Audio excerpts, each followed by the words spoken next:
Just imagine living for 3 millennia. That is a long time. Right. And imagine carrying this absolute crushing guilt of literally ending the world. Like, all because you just couldn't bear to lose your best friend. Yeah, it's heavy. It's incredibly heavy. Imagine wandering the earth. You're completely immortal. You're 9 feet tall. And you just know with absolute certainty that the greatest tragedy in human history was your fault. Mm-hmm. Well, welcome to today's deep dive. Our mission today is to piece together the highly fragmented 3,000-year history of the most pivotal and, frankly, tragic figure in the Pokémon universe. We're talking about AZ. Exactly. And we've got an amazing stack of sources for this. We are opening up the research monograph, the Eternal Sentinel, we've got the Lumiose Foundation scrolls, a bunch of regional history files, and even some classified corporate dossier. Oh, those corporate dossiers from the Devon Corporation are fascinating. They really are. And, why should you, listening right now, care about some ancient guy? Well, because the device you're probably holding right now, whether it's your smartphone or your Pokedex or even just the Pokeball clipped to your belt. It's secretly powered by the echoes of that exact tragedy. Yes. Okay, let's unpack this. Yeah. We have to go back 3,000 years to the Kalos region. And we're not talking about the modern Kalos with the nice cafes and boutiques. No, not at all. Because AZ wasn't always this wandering giant. Far from it. 3,000 years ago, AZ was a king. And, by all accounts, a deeply gentle king. He ruled alongside his partner Pokémon, which was this very unique eternal flower floette. A really beautiful Pokémon. Right. But Kalos at this time was just tearing itself apart. There was a brutal, continent-spanning war. Yeah. And this was an era of total war. It was characterized by the mass mobilization of Pokémon as literal biological armaments. Which is just horrific to think about. It is. And despite the king's protests, his beloved Floette was drafted into this conflict. Just pulled right away from the palace. Exactly. Forced to serve on the front lines of a war she didn't even understand. And then the unthinkable happens. The war machine just grinds up this innocent creature. The king gets a delivery at the palace. It's just a small box containing his fallen Floette. And when you read the historical accounts, like in the scrolls, this is the exact moment his mind just shatters. Completely breaks. Driven completely mad by grief, AZ decides he is going to bend the literal laws of nature to get her back. Right, so he commissions the construction of a resurrection device. But what's crucial to understand here is the mechanism of this machine. Like how it actually works. Exactly. How do you bring the dead back to life? You need an equivalent exchange of energy. So AZ discovers how to extract the literal life force, the bioelectric aura, from living Pokemon. Oh, wow. Yeah. He weaponizes this process, basically draining the energy of countless other Pokemon and condenses it into a raw, volatile plasma. Which we now call infinity energy, right? Precise. And the crazy part is it actually works. He pumps this massive surge of stolen life force into Floette, and she opens her eyes. She's brought back. She is. But the tragedy is that AZ's grief didn't just vanish when she woke up. It had curdled into this intense, toxic hatred for the world that took her in the first place. So he looks at the armies still fighting, and he alters his resurrection machine into something else entirely. He turns it into the ultimate weapon. He fires a concentrated beam of this stolen infinity energy into the sky, and it rains down, obliterating both armies and just ending the war instantly. The cost in life is just unfathomable. Truly. But the blowback from the ultimate weapon isn't just geopolitical, right? It's physical. Right. According to the Lumiose Foundation scrolls, AZ was standing at the epicenter of the control room when he fired it. Oh, so he got hit by the backlash. Yeah, he suffered a severe biological mutation from a massive infinity energy overdose. Wait, let me make sure I'm wrapping my head around the science of this. The energy mutates him. Yes. The sheer volume of raw, unfiltered life force essentially halted the cellular apoptosis in his body. Meaning? His cells stopped dying. It resulted in forced, painful immortality and what the ancient scrolls call a stature beyond height. Wow. His bone structure and muscle mass expanded until he became permanently 9 feet tall. He became a living monument to his own destructive power. So it's basically the ultimate monkey's paw scenario for you. Think about it. AZ literally broke the world to get back the thing he loved most. But that very act is exactly what makes her leave him. Exactly. Because Floette wakes up, she senses the sheer volume of stolen souls radiating from this machine, realizes her life was bought with the blood of thousands of other Pokémon, and she just abandons him out of pure disgust. If we synthesize the psychology here, AZ's actions reflect a really twisted view of love. Yeah, totally. In his grief, love became about ownership and control. He couldn't accept the natural order of mortality, so he forced his will upon it. Which mirrors a lot of other villains in the lore. Right, people who want to freeze the world or control it to preserve their version of beauty. But what makes AZ entirely unique is that he doesn't double down on his hubris. He actually feels bad about it. He does. Once Floette leaves, the madness breaks. He spends the next 3,000 years actually feeling the weight of his remorse. So his cells are mutated, he's 9 feet tall, he's immortal, and he is entirely alone. What does a shattered immortal king do next? Yeah. I mean, his younger brother takes the ultimate weapon and buries it deep underground in what is now Geosinge Town. And AZ just starts walking. He enters a self-imposed exile. For 3 millennia. Yeah, but he wasn't just wandering aimlessly. AZ basically became a silent sentinel. Really? Yeah, when you dig into the regional history files, you find that he was present at almost every major historical cataclysm across the globe over the next 3,000 years. Okay, wait. I have to push back on the sheer scale of this. Right. You're telling me a 9-foot-tall immortal giant with like a massive flower motif is just popping up in the background of every major disaster, like the Forrest Gump of Pokemon history. That's a good way to put it, actually. Like, how did people just ignore that? And how did he not just give up and isolate himself in a cave after the first 1,000 years? No, they didn't ignore him. They chronicled him as a myth. Regional texts often refer to a tall visitor or a silent giant. Oh, I see. And he didn't give up because he was actively trying to understand and prevent his own history from repeating. Take the Galar region, for example. Okay. AZ was there during the darkest day when the sky turned that bruised, sickly purple because Eternatus was absorbing all the region's energy. Right. The archives in Stow on Side mention a stranger who understood the mechanics of the cataclysm better than any of their own scholars. AZ stood on those high plateaus, watched the energy cascade, and recognized the unchecked power of his own ultimate weapon reflected in that disaster. But he's also in Hoenn 1,000 years ago, right? Correct.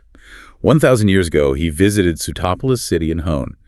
We know this because he left behind biological anomalies. The flowers. Exactly, black and red eternal flowers that grew at the base of a massive tree he planted. He was also the tall visitor chronicled at Sky Pillar, who witnessed the very first mega evolution. When Rayquaza descended from the ozone to stop Gregon and Kyogre. Yes. And we can't forget the Desert East. When ancient priests were desperately trying to seal away the terrifying reality-bending power of Hoopa into the prison bottle, AZ was there. He lent his knowledge of mass energy manipulation to help them find it. He just couldn't let another world break under raw power. What's fascinating here is why he intervened in all these places. Why do you think he did? From watching the two kings in Galar fight alongside their Pokémon and watching the ancients of Hoenn pray to Rayquaza, AZ formulated what historians now call the AZ frequency theory. The AZ frequency. This is such a cool concept. Break down how that actually works for us. It's a biospiritual metric. It's the realization that power without a soul, without a pure emotional resonance between human and Pokémon, is a disaster waiting to happen. Right. Energy needs a moral anchor. He wanted to teach humanity how to use energy for life, not death. This is why he shared his early knowledge of infinity energy with the ancestors of the Devon Corporation in Hoenn. Oh, wow. Specifically Mr. Stone's grandfather. Which accidentally sparked Hoenn's entire industrial revolution. Yeah. So all that high-tech Devon gear, like the Devon scuba gear, their transportation networks, that all exists because AZ was trying to teach people how to use his world-ending energy responsibly. Precisely. He was trying to course-correct humanity's technological trajectory. Yeah. Which explains his actions when he finally returns to Kalos, roughly 2,000 years ago. Right, for Project Ange. Yes. The first architect of Lumiose City approached this wandering giant, knowing his mythic intellect, and asked him to build a defense system to protect the rising city. And because of his experiences seeing raw power nearly destroy Galar and Hoenn, AZ is terrified. He flat out refuses to build another weapon. Understandably. It forces them to come up with a completely new architectural philosophy. Instead of a gun, he and the architect build a device called Ange into the very foundation of Prism Tower. Publicly, Ange was pitched as a resonant stabilizer, right? A shield to protect the city. That was the public story, yeah. But privately, and here's where it gets really interesting, Prism Tower isn't just a defense grid. AZ tuned the frequencies of the tower to the exact biometric signature of the eternal bloom. It's a beautifully tragic image. Yeah. A lighthouse of steel and light in the center of Kalos. Exactly. It's a giant 2,000-year-old porch light that AZ left on, hoping his fluette would see the glow from wherever she was and find her way home. Yeah. But he didn't stop at just making it a beacon, did he? No. And what's fascinating here is where the genius of his remorse shows. Yes. AZ, knowing his own dark history and how easily power corrupts, installed what he called ZA frequency locks into the Ange system. How does an emotional lock actually function in a machine, like mechanically? Think of it like a biometric safety valve on a nuclear reactor. But instead of scanning a fingerprint, it scans aura. Oh. The Ange system was designed to read the literal resonance of a human soul. If it detected malice, the desire to conquer, or even the heavy static frequency of grief that AZ himself carried, the system would physically lock its own energy valves. Wow. It could only be activated by a pure heart.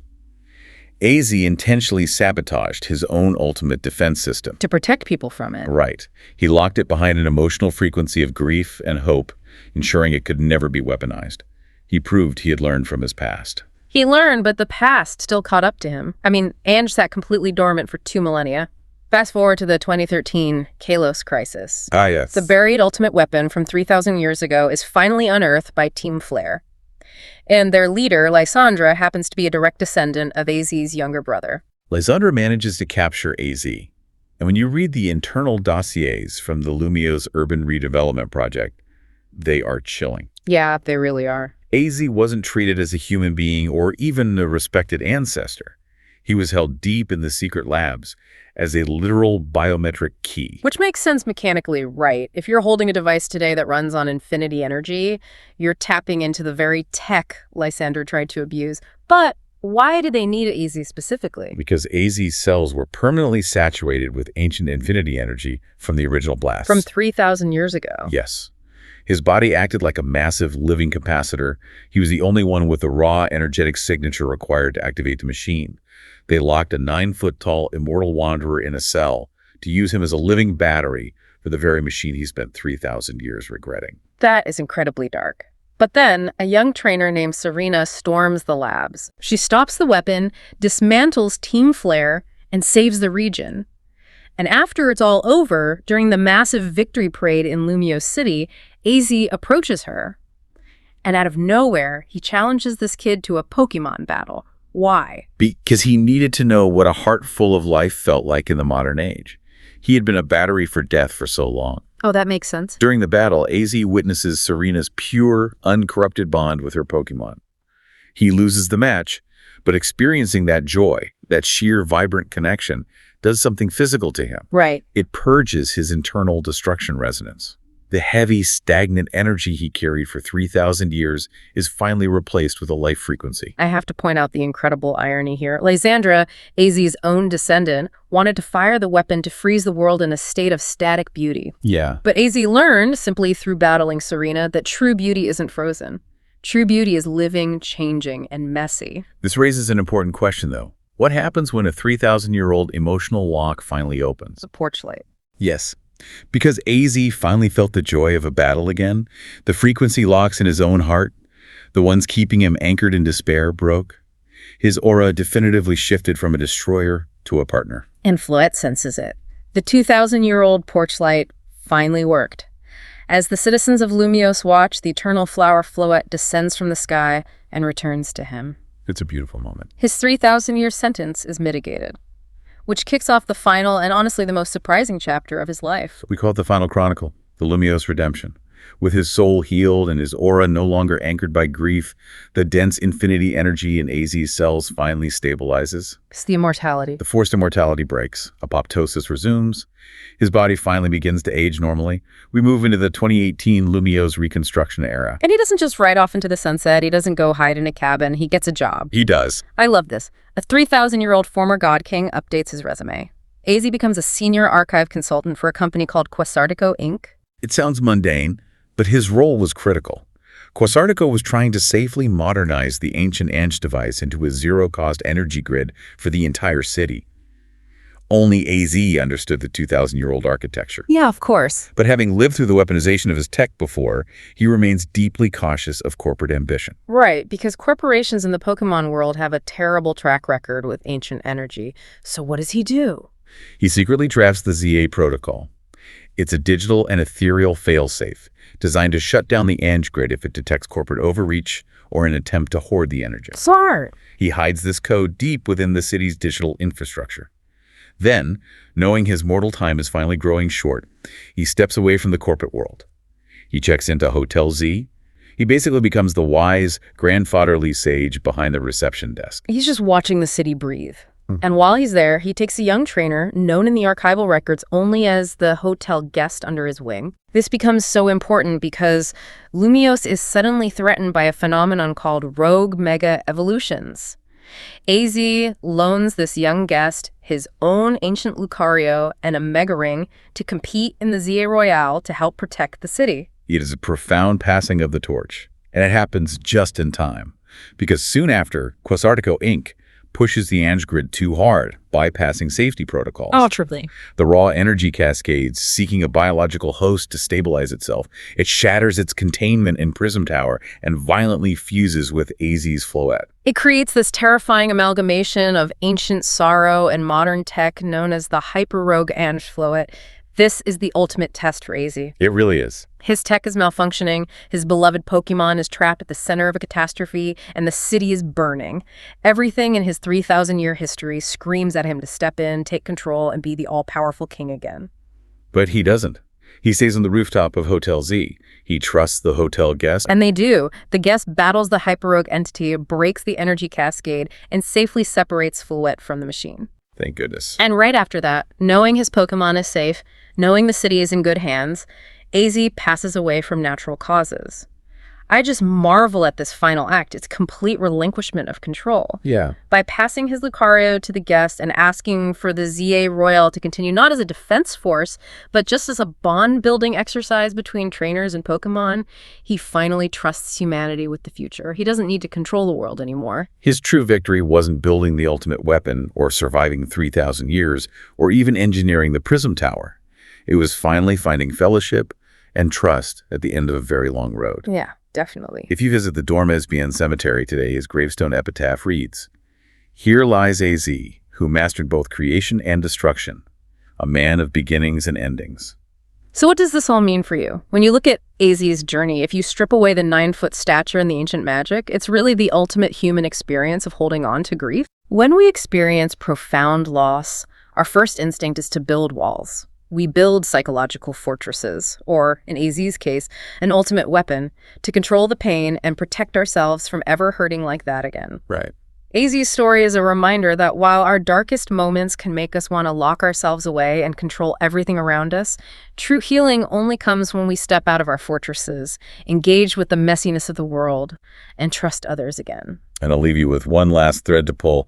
Think about the Devon Corporation. Think about Silphco.